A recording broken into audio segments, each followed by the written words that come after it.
ঢাকা ১৭ আসনে তারেক রহমানের ঘাম ঝরানো জয়, বিজয়ী হয়েও কেন আলোচনায় ডাক্তার খালেদুজ্জামান?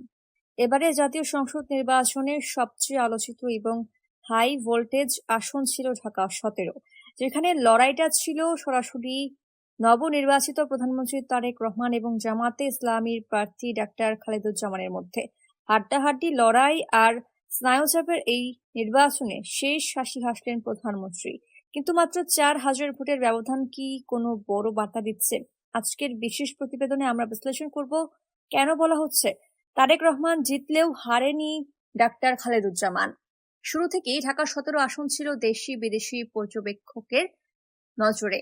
একদিকে বিএনপির শীর্ষ নেতা এবং বর্তমান প্রধানমন্ত্রী তারেক রহমান, অন্যদিকে সুসংগঠিত ক্যাডার ভিত্তিক দল জামায়াতের প্রভাবশালী নেতা ডাক্তার খালেদুজ্জামান। ভোট গ্রহণের দিন সকাল থেকেই কেন্দ্রগুলোতে ছিল ভোটারদের উপচে পড়া ভিড়। ভোট গণনার শুরু থেকেই পাল্লা ছিল সমান সমান। কখনো তারেক রহমান এগিয়ে যাচ্ছিলেন কয়েকশো ভোটে, তো পরের মুহূর্তে লিড নিচ্ছিলেন ডাক্তার খালেদুজ্জামান। টান টান উত্তেজনায় পুরো দেশ তাকিয়েছিল এই একটি আসনের দিকে। কেন বলা হচ্ছে হারেননি ডাক্তার খালেদুজ্জামান? দীর্ঘ প্রতীক্ষার পর গভীর রাতে ঘোষিত ফলাফলে দেখা যায় তারেক রহমান বিজয়ী হয়েছেন।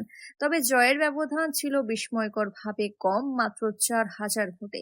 বিশ্লেষকরা বলছেন, একজন নবনির্বাচিত প্রধানমন্ত্রীর বিরুদ্ধে এই সামান্য ব্যবধানে বিজয় ডাক্তার খালেদুজ্জামানের জন্য নৈতিক জয়ের সমান। যেখানে প্রধানমন্ত্রীর জয় হওয়ার কথা ছিল বিশাল ব্যবধানে, সেখানে জামায়াত প্রার্থী শেষ মুহূর্ত পর্যন্ত লড়াই জারি রেখে প্রমাণ রেখেছেন সাধারণ ভোটাররা তার প্রতি সমানে সমান আস্থাশীল। তাই বলা যায় ঢাকা ১৭ আসনের ফলাফল একটি নতুন রাজনৈতিক মেরুকরণের ইঙ্গিত দিচ্ছে। ৪,০০০ ভোটের ব্যবধান মানে হলো ডাক্তার খালেদুজ্জামান তার জনপ্রিয়তা এবং সাংগঠনিক শক্তি দিয়ে প্রধানমন্ত্রীর শক্ত অবস্থানকেও কাঁপিয়ে দিয়েছেন। তারেক রহমান নির্বাচনে জয়ী হয়ে দেশের মসনদে বসেছেন ঠিকই, কিন্তু নিজের আসনে এই সামান্য ব্যবধানের জয় তার সামনে বড় এক চ্যালেঞ্জ ছুড়ে দিয়েছে। রাজধানীর এক গুরুত্বপূর্ণ আসনে ভোটারদের মন পুরোপুরি জয় করতে কেন তিনি হিমশিম খেলেন, তা নিয়ে খোদ দলেই শুরু হয়েছে চুলচেরা বিশ্লেষণ। অন্যদিকে এই ফলাফল জামায়াত কর্মীদের নতুন প্রাণের সঞ্চার করেছে। নির্বাচনে পরাজয় বরণ করলেও ডাক্তার খালেদুজ্জামান এখন রাজনৈতিক অঙ্গনে এক বিজয়ী পরাজিত বীর হিসেবে আলোচিত হচ্ছেন। জনগণের বিপুল সমর্থন এবং সাহসিকতার সাথে লড়াই তাকে আগামী রাজনীতিতে এক অনন্য উচ্চতায় নিয়ে যাবে বলে সচেতন মানুষের ধারণা।